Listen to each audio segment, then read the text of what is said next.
Welcome to Mac and Bleu, the cutting-edge podcast for the nation's builders, merging the realms of construction with exciting advancements in technology. Join us on a thrilling journey where we delve into the dynamic world of blockchain, AI, the metaverse, virtual and augmented reality, and their transformative impact on the industry. Our engaging discussions span a wide spectrum, covering not only construction, economic development, supply chain, and market segments, but also exploring the vibrant tapestry of diversity within the construction landscape. We shed light on the intersection of local politics and its profound influence on the construction sector, while championing the remarkable contributions of women and minorities in construction. For all things Mac and Bleu, head to www.macandbleu.com, and don't forget to subscribe on YouTube. I'm your host, JJ Levinsky. Now let's get into it. Hi everyone, welcome to another episode of Mac and Bleu. I'm your host, JJ Levinsky, CEO and co-founder of Blue Wave General Contracting. Today we have Alan Graham, who is the CEO and founder of Mobile Loaves Fishes. I was lucky enough to read about Alan. No, not in a smutty magazine, but in a very reputable Phoenix Business Journal, I believe, did a feature on Alan and what he was doing.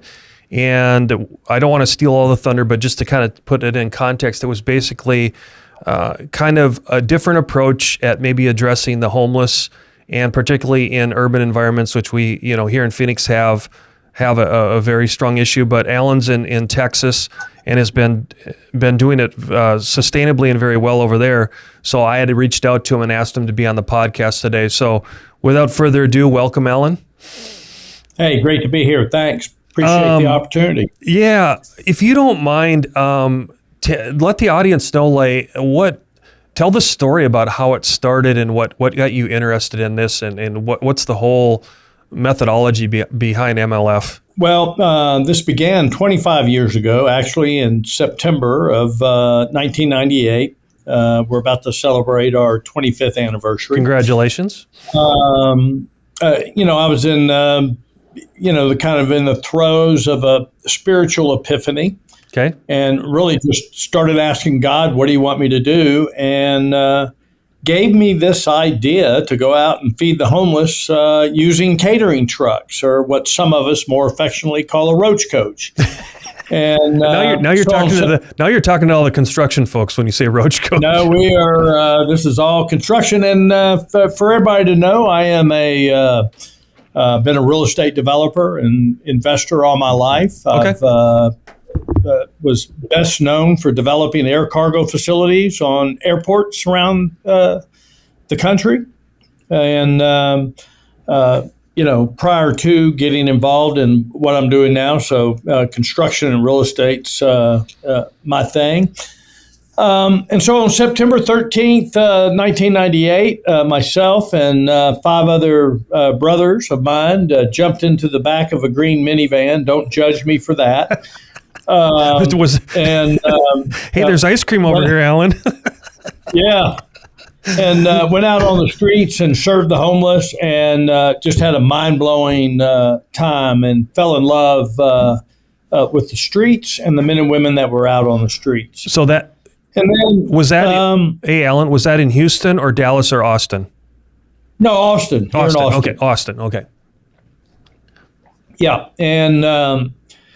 And so that ministry just took off and blew up in a very positive way.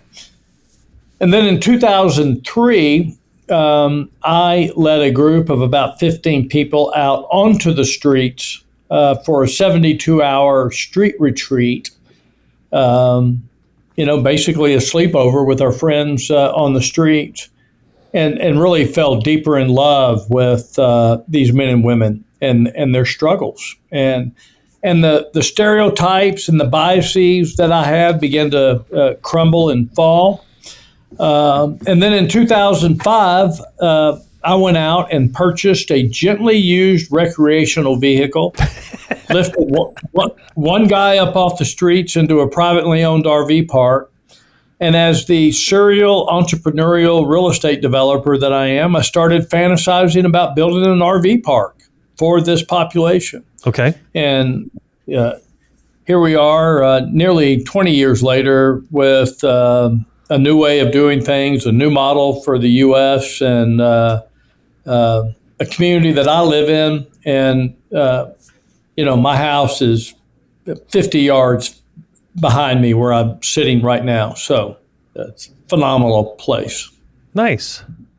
So what? Well, let's go back to those paradigms or stereotypes, because I think the audience would like to know through your lens what were those paradigms and stereotypes that you went in with, and how is your mind different now, and what can you share about that, whether it's mental illness or this or that, or to just educate us all.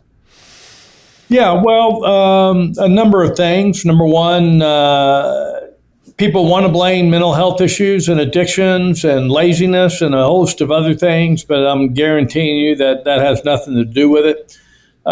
Because everybody that's listening to this podcast right now, including you, brother, have a dope addict, an alcoholic, or somebody mentally ill in your family right now. You're battling that, and I would bet you 99.9% that your family members aren't on the streets. So less than 1% of our nation's population find themselves homeless on the streets. Less than 1%. They're not lazy. Okay, got it. Yeah, less than 1% of 1%. Yep. And nobody in their right mind on the face of the planet would ever choose that lifestyle. That's just ridiculous. There's no 12-year-old boy or girl in the history of the universe that ever laid in bed at night in that transition from being awake and asleep, dreaming about their future, ever dreamed of being a heroin junkie, a crackhead, a meth head, and homeless living under a bridge, man. Yeah. Never, ever happened. It is not a choice. Now, many people have resigned themselves to this state of life for a variety of reasons, but resignation is not a choice. Okay. And then they're not lazy. I got to tell you, I've spent over 250 nights out on the streets myself. It is a workout to be out there, and it's a horrible workout. And it's a humiliating workout, and there's nothing lazy about it. I will tell you this, too. When I moved to Austin, Texas from the Houston area in 1976 to go to the University of Texas, there were no panhandlers on the street corners of any of our cities. Mm-hmm. There were men and women selling bottles of water, newspapers, flowers, cow skulls, cow skins, and I've been told your favorite velvet Elvis art. Well, you pegged me right, Alan. No judgment there, brother. No, none taken. We've outlawed all of that stuff. So the only remaining bastion of entrepreneurialism left for people in poverty is the First Amendment, the free speech right to go beg. They're not going to go work at Walmart. We can say that until the cows come home, or at McDonald's. These are people in a lot of ways like me, and probably like you, I'm assuming, as a leader in the construction world, that you're entrepreneurial and they can't contain you inside of a cubicle or no. You don't like the 8 to 5. I mean, look, these are those people, and and they used to sell us flowers and bottles of water and newspapers and all the other things that I mentioned, and now they're allowed to stand on the street corner and beg, and I find that crazy. So, a lot of paradigm biases shifts. No, that's good, and thank you for at least letting us get a glimpse into that. And you did a wonderful job. I didn't need to get into. I'm sure we could go granular and spend an hour just on that, but that was a tremendous insight. Can I go back to when I did my research on you? One of the things that I came up with, and correct me if I'm wrong, a gentleman by the name of Houston Flake. Did I get that right? Did he kind of affected you? Yeah. Can you tell that story? Well, Houston was born in 1955, same year I was born. Oh, he was born into poverty. Okay. I was not. He spent most of his adult life homeless, heroin, crack, alcoholic, multi-convicted felon, served time in prisons in 3 different states. Ended up on our custodial staff at my church here in Austin, St. John Newman Catholic Church. At the time that we were visualizing this, and the neighborhood that I lived in, not where I live now, but the neighborhood that I raised my family in for 34 years is kind of the neighborhood, the 78746. There's about 2 or 3 pretty high-end neighborhoods. I was in the low end of the high end. But, and so I make fun of the fact that it was 5 white guys from Westlake Hills that started this ministry, and Houston became our eyes and ears to the streets, and he was like a gift from God, and he challenged a lot of our thinking, like I'm probably challenging some of the thinking of our people that are listening right now. He challenged our thinking, and he was a real gift. Good. Then going into the next one is, if I got this right, you guys have served over 5 million meals to the homeless. And how have you been able to sustain that kind of deployment and engagement in the communities, Alan? Yeah, well, we're at about 7 million meals right now. Okay. So wherever that stuff is, it ends up out into the ether, and you never know where it is, but it's about 7 million meals. Look, we have a phenomenal branding reputation here in Austin, Texas. People love what we do. We have tens of thousands of volunteers. I mean, last year alone, we had 23,000 individual donors to this organization. Wow. So we're able to sustain this through accountability, transparency, and some doggone good, great branding. So in that philanthropy, then, I mean, there's the volunteer piece, but then must be some tremendous underwriting too. I mean, you need a heck of a capital stack partnership with all these people or volunteerism to pull that off. So is that attributable to the branding as well? Yeah. So, 9% of 91% of our revenue comes from about 9% of our donors. And 9% of our revenue comes from about 91% of our donors. So, we have a dependency on everybody giving from $25 to $35 million, Wow. Yeah, that's not bad. So, yeah. I mean, we have a capital campaign right now where we're already hitting about $150 million in money raised for the campaign that we're in right now. So there are a lot of generous people here, and they want to be inspired, and they are typically by the work that we're doing.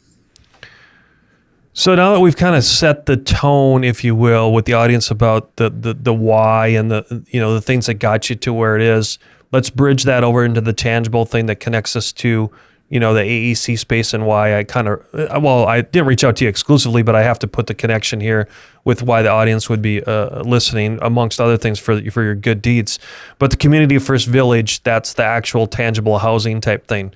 So can you walk the audience through how, we kind of got a glimpse of how it started with the RV, but specifically, how is that transformed into like tangible things? I'd love you to go into greater detail about what you did in Austin, and then how that's parlayed over here into Phoenix, and why you're getting the exposure over here as well. Well, currently this is a 51-acre master planned community. Okay. Phase 1, 27 acres. Phase 2, 24 acres. We are under construction on another 127 acres, 26 acres. 51 acres directly across the street from where we are, and another 76 acres about 8 miles from where I'm sitting right now. That'll add about 1,400 homes. This really began as my model for all this was like a Campground of America, KOA. Yeah. That's how it started. Okay. RVs.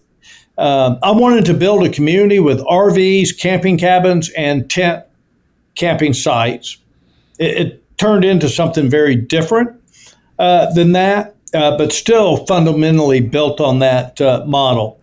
And so right now we have about 540 homes on the ground in these two phases that we have. A third of those are either RVs or park model RVs. For people that are familiar with park model RVs, they're a stick built but manufactured product like a mobile home. Yes, sir. That are 400 square feet, a little under, precisely 399 square feet.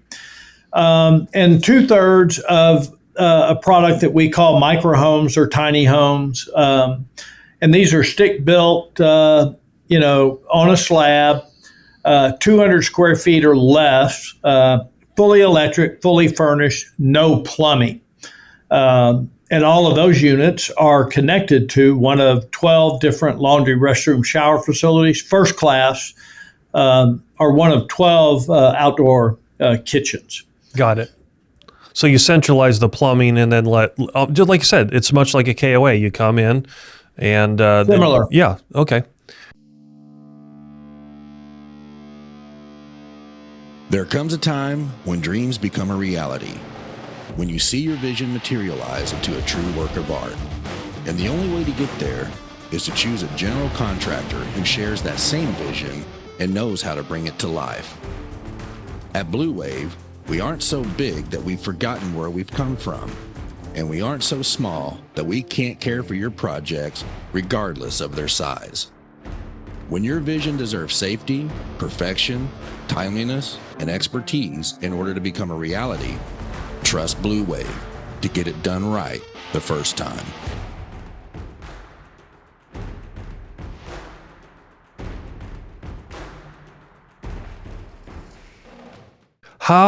I think one of the most obvious questions would be, okay, Alan, the cause is great. How do you get the cities with planning and zoning being so strict nowadays? How do you get past the entitlement part? Or because this is so philanthropic, are people willing to move barriers for you in this capacity? Yeah. Well, just as a caveat, yep. We Texans brag on how awesome Texas is. Right. So don't be offended on this one. You're not going to offend me. in the state of Texas, outside of a municipal boundary, there is no zoning. And yeah. And so all the bullshit of not in my backyard, the NIMBY people, is completely eliminated without discretionary land use authority, i.e. zoning, that is really a panacea to getting things done in our community. And you cannot be in the construction world and not know that process is a painful process, even if you want to build a Walmart down the street. And nothing more controversial than building the type of thing. So we tried to do this inside the city of Austin and kept hitting the NIMBY wall. Yep. And finally, after several years of that failure, I made the decision to come just outside the city limits of Austin. We share property lines with the city limits. We draw our utilities through service extension requests from the city of Austin, water, wastewater, and electric power. And it's been great ever since then. So, okay, so you nailed it in Texas, but as people have asked you to come, or just through your philanthropic outreach, you're over here in Arizona or maybe some other states. Then how are you getting through that encumbrance in these states that don't have what you have there in Texas? Well, after operating for 8 years on the ground, we get people traveling from all over the country coming here. Yesterday alone, we hosted a tour of 140 people from the National Association of Counties, which had their annual convention here in Austin this year. Saturday, we had 50 people from the Sacramento, California area, and the politicians are hearing about us, and they're coming down here, and the walls of fear that are put up, and the stereotypes of fear that are put around putting something like this in your back door are starting to fall, so that communities like a Phoenix or whoever around the country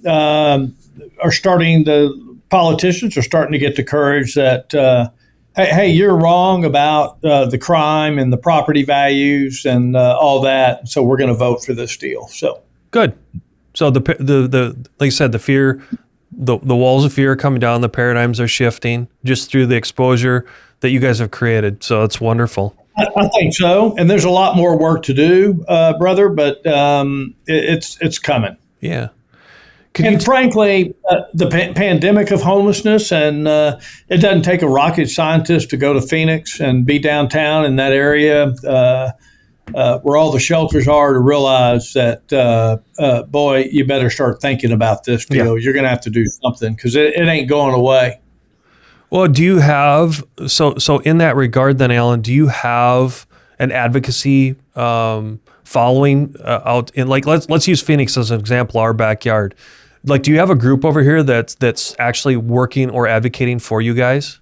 Well, they're advocating to do what we do, but to do it on their behalf in their town. We won't ever do.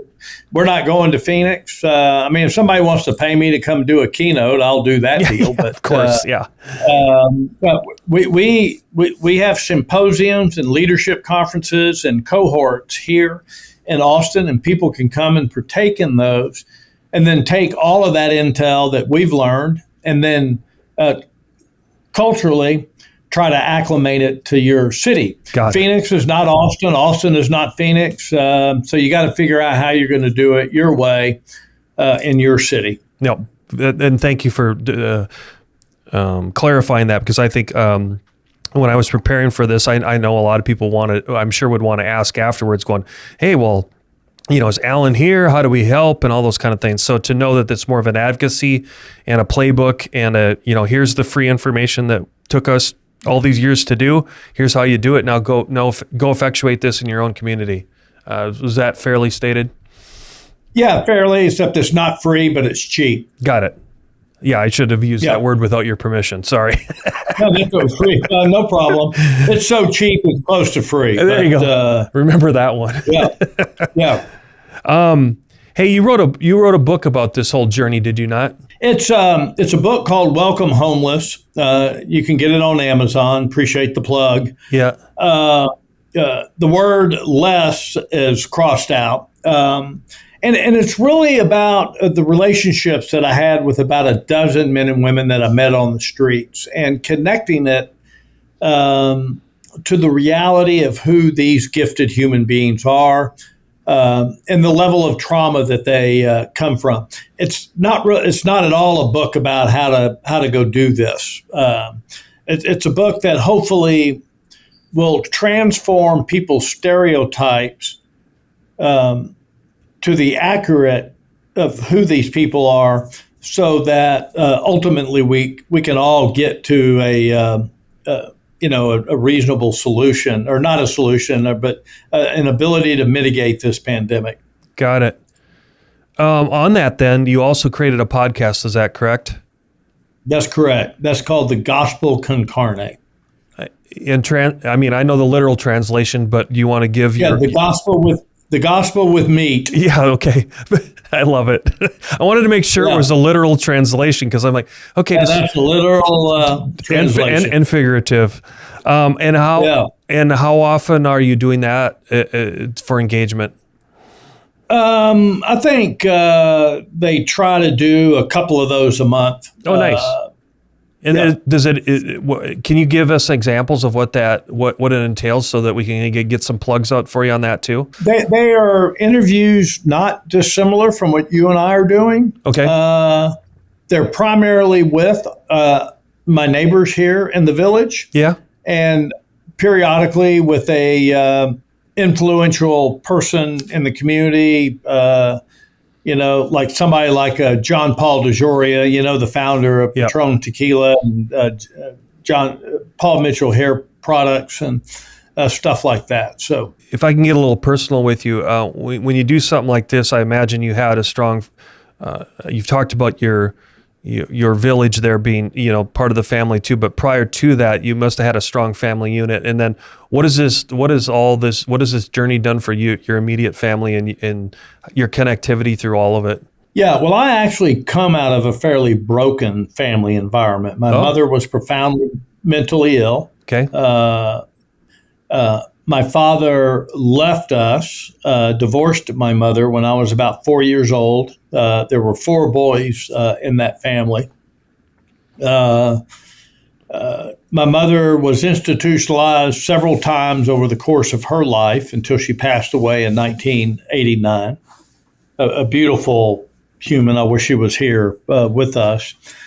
And then my wife and I will be celebrating 39 years of marriage this year. We raised 5 children in a very stable home. And so the contrast of where I came from and then how I ended up is really night and day, 180 degree difference.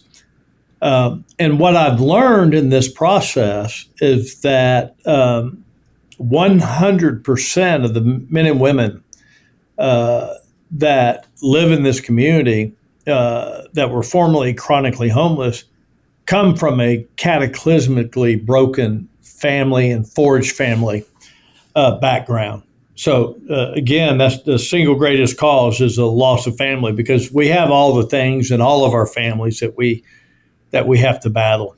So it's been a great learning lesson for me. And in fact, September 13th is the first date that we, 1998, when we went out in the back of that green minivan. And on September 13th of this year, I will be stepping on the Camino de Santiago in Saint-Jean-Pied-de-Port, France, and walking 500 miles in thanksgiving to God for all the lessons and everything that I've learned along this journey. That's cool. Yeah. Maybe they'll make Forrest Gump 2 video out of you or movie out of you. Yeah, maybe so. Hey, look at Allen's just keep running or keep walking. Yeah. No, thanks for sharing the family thing. I think that resonates with a lot of people, because what I heard, if I'm trying to be a better listener every day, especially doing this podcast, is, you described it earlier, is that there isn't a family that doesn't have, drugs, alcohol, mental health, all those other things. But I was trying to get to that common denominator, and I think you helped the audience and myself get there, which is the broken family, and broken being very, air quotes of it, that can be a number and a multitude of things. But getting to that is almost like you said, the precursor to everything else. Is that a fair summary? A totally fair summary. We have a diagram of multiple roadways entering into a roundabout, and a roundabout that people can't get out of. And the profound loss of family is the superhighway into that roundabout. But you've got things like the foster care system, the mental health system, the physical health system, the criminal justice system, the education system that just sucks nowadays, living wages, affordable housing, you name the issue, it's feeding people into this roundabout. But the family issue is the big superhighway. Yeah.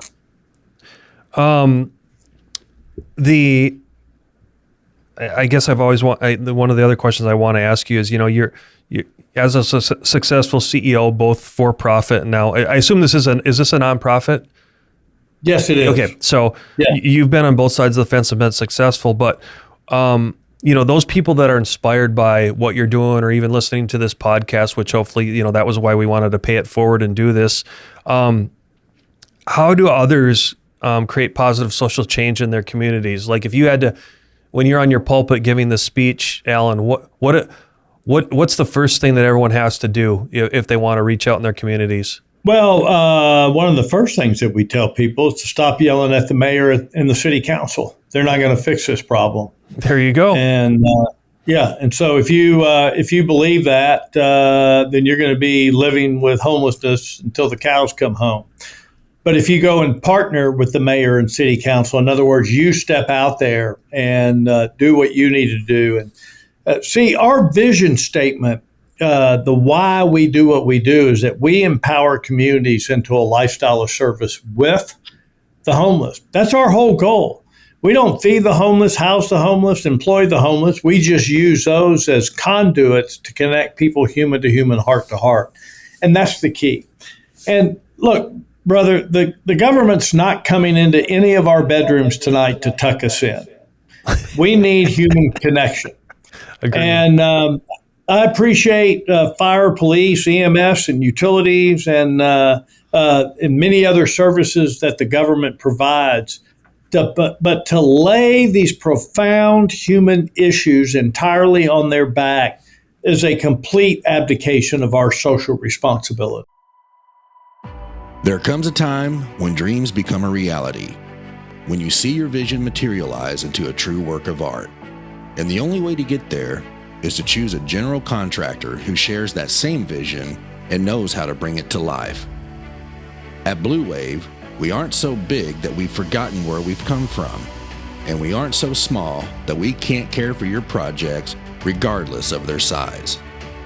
When your vision deserves safety, perfection, timeliness, and expertise in order to become a reality, trust Bleu Wave to get it done right the first time.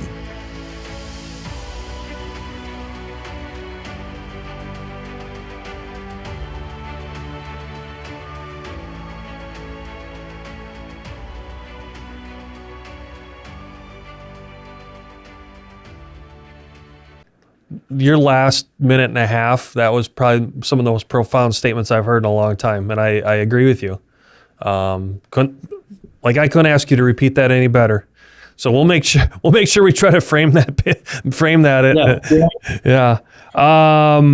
Hey, can you, without getting too emotional here, are there some stories that you can tell about just the successes that you've seen, how you guys have empowered or taken somebody that's broken and put them back to, are they helping you now, or have they paid it forward in their own community based on what you guys have done? I think if you could give one or two stories, Alan, it would just resonate with the audience. Yeah. I will tell you that, the population that we serve are the chronically homeless. And these are the most despised, outcast, lost, and forgotten of our community. Okay.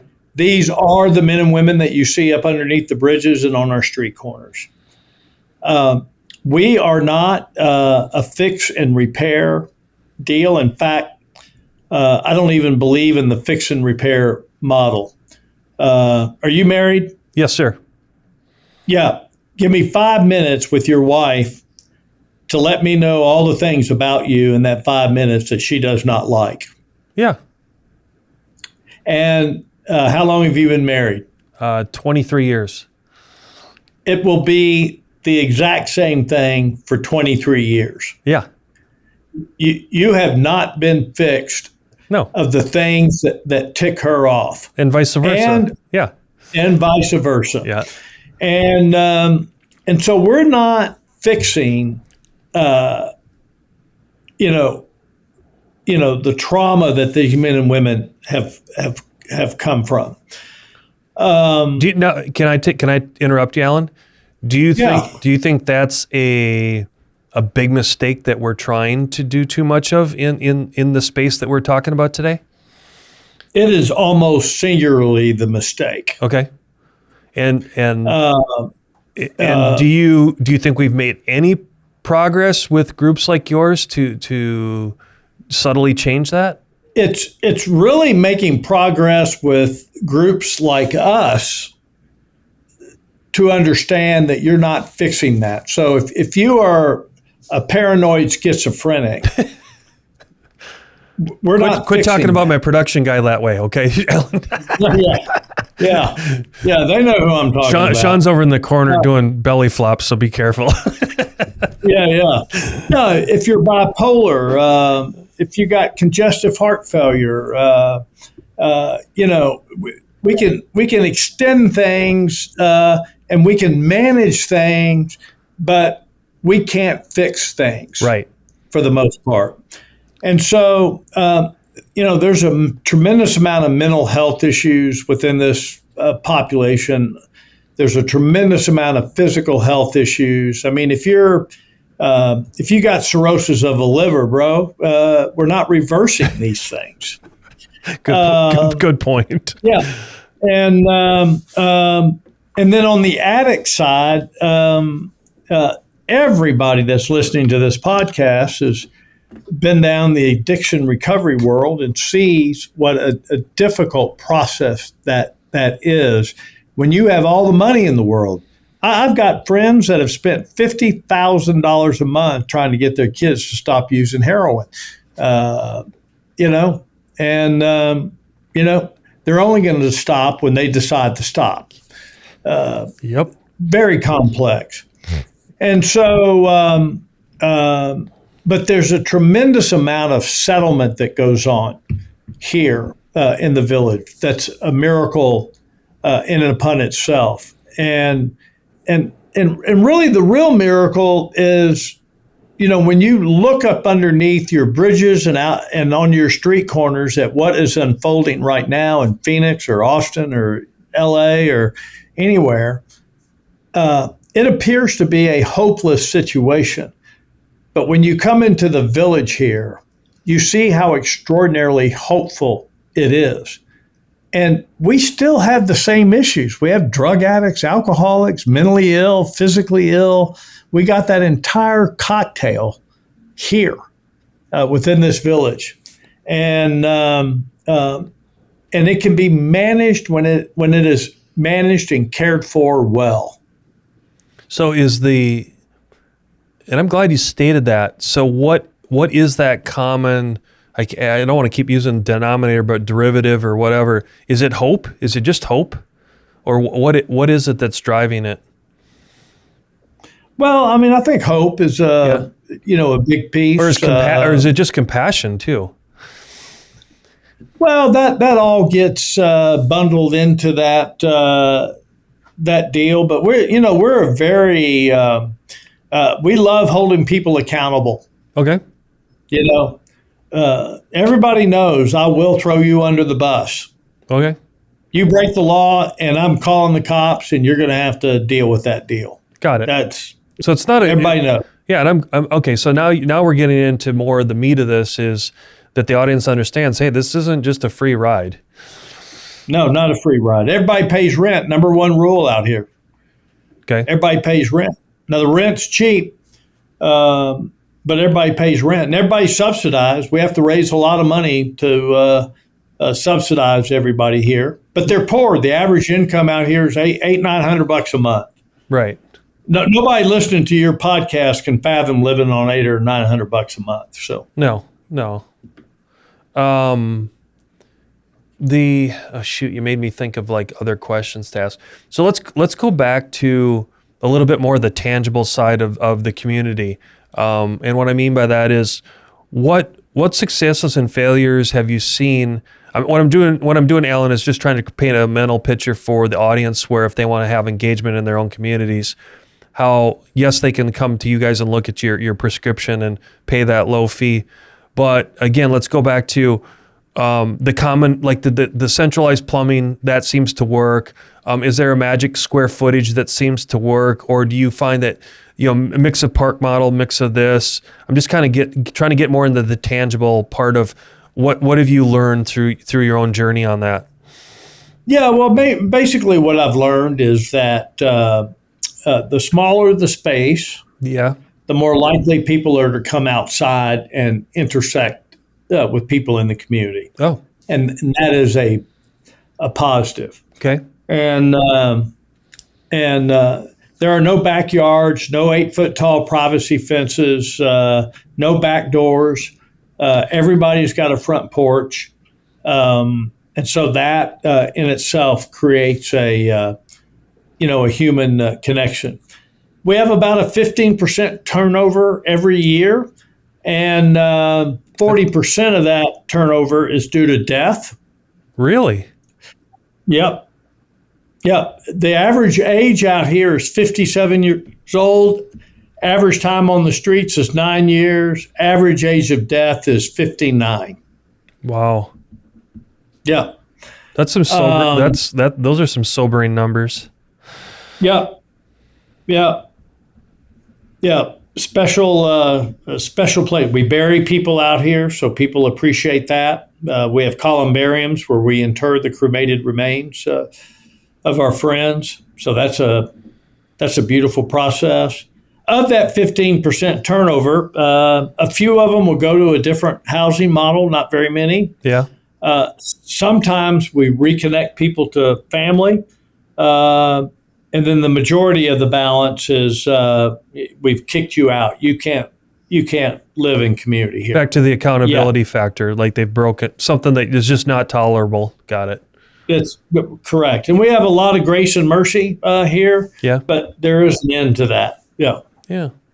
You made me think of something else that's come up on, and I'm sure you can relate in Texas as well, but in Arizona, we have a lot of rural areas, and when we've talked about the education and the worker, the human capital and worker struggles that we've had about connecting to the rural areas. One of the things that we've had other economic development directors on the program, Alan, was broadband and connectivity, access to people that typically couldn't afford it, so they have a relevance in society. And I'm not talking about sitting down and gaming, but something as simple as having, access to a phone or internet so they can fill out a job application or do this or do that. Is that a high priority in a community with your kind of these people background, or is that something you're actually struggling with, fighting against, or is it indifferent? No, I mean virtually everybody on the street is smartphone equipped. Okay. They're paying $50 a month for their Cricket or whatever the phone thing they got, and it's going to be a high bandwidth, probably 5G. We don't even worry about that stuff anymore. I mean, we have a Wi-Fi net over the entire property, so people have access. And then there are a few of the old farts that still have a flip phone, and God bless them. Yes. I appreciate it. If you see a brick phone out there, make sure you grab it for me, and you and I can reminisce. Hey man, I wish I still had my brick phone. It might be worth some money. Remember, us old contractors. We were some of the first people that had those. Remember?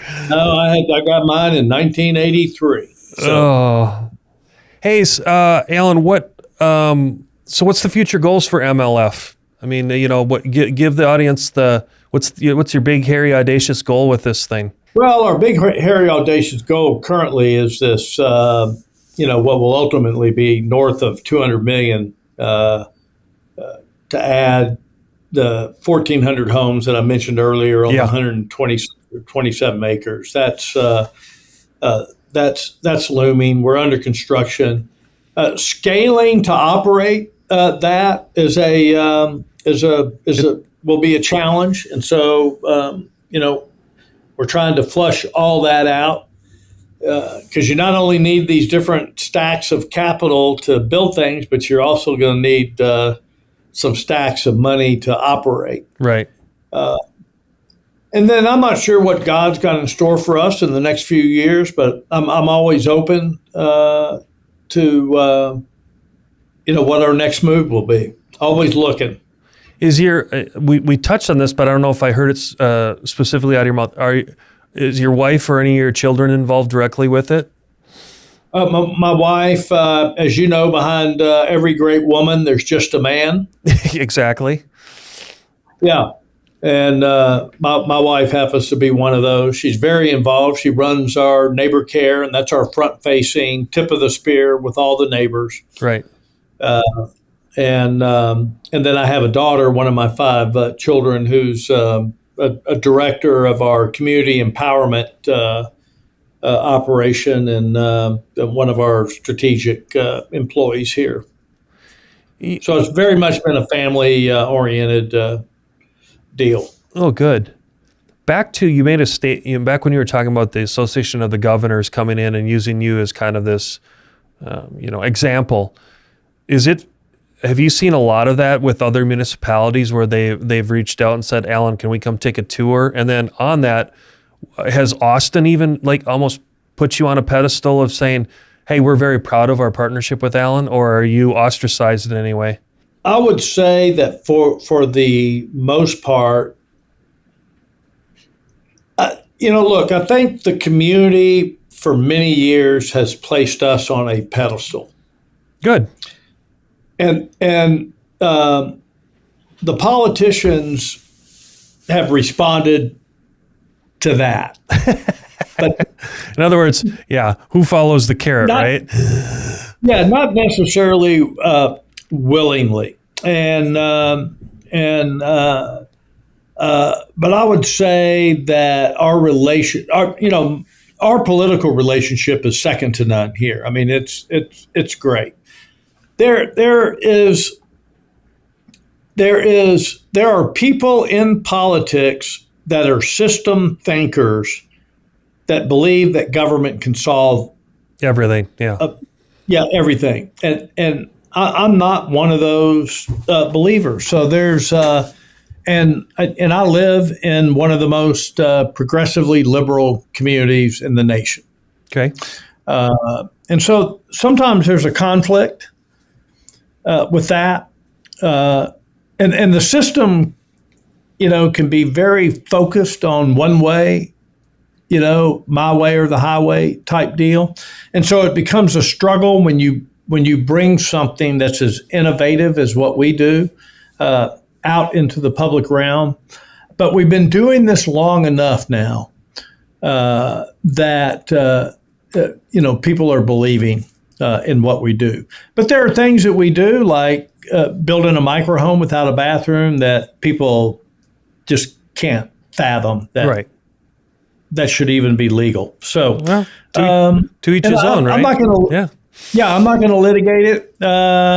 I think everybody should have a choice of where they can go and live. And if the system wants to provide more choices and everybody moves out of our village, like I said earlier, that a few people move out to other housing models and 25% of those people come back.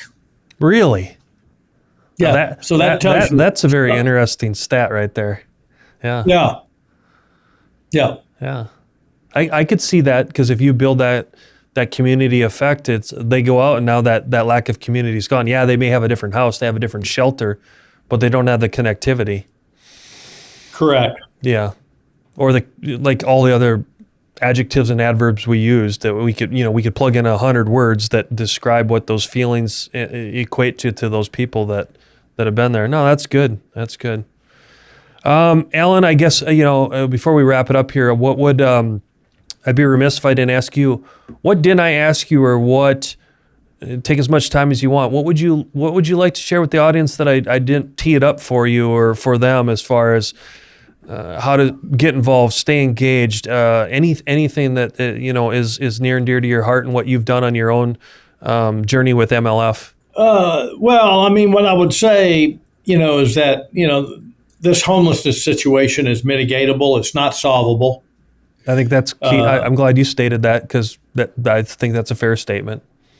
Yeah. And look, I'm 67 years old, been around the block. I've been subjected to every solve-a-thon and cure-a-thon known to man, and we haven't solved or cured anything.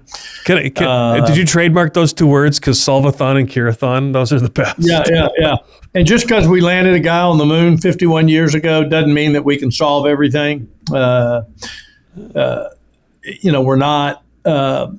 And get involved in your community, man. Yeah. There are people in your community that are passionately pursuing these things. In terms of our model, there are people that are going to make it happen in Phoenix, and you'll find them. Come alongside them. The building industry, I will tell you that nothing would exist out here if it was not for the real estate community. Well, I'm glad you said that. Line. Yeah. And the real estate community, from realtors to home builders, to suppliers, to commercial developers, to commercial constructors. You name it, every aspect of that operates here. And this is nothing more than a real estate development with a heart. This is what we're doing. And, if I could show you across the street, it's Armageddon out there, man, with all the equipment and utilities and roads being built. And it just makes my heart go pitter patter to see that kind of stuff. And for those that are in that industry, God, we just love standing out there on fresh laid asphalt or concrete or. There's something.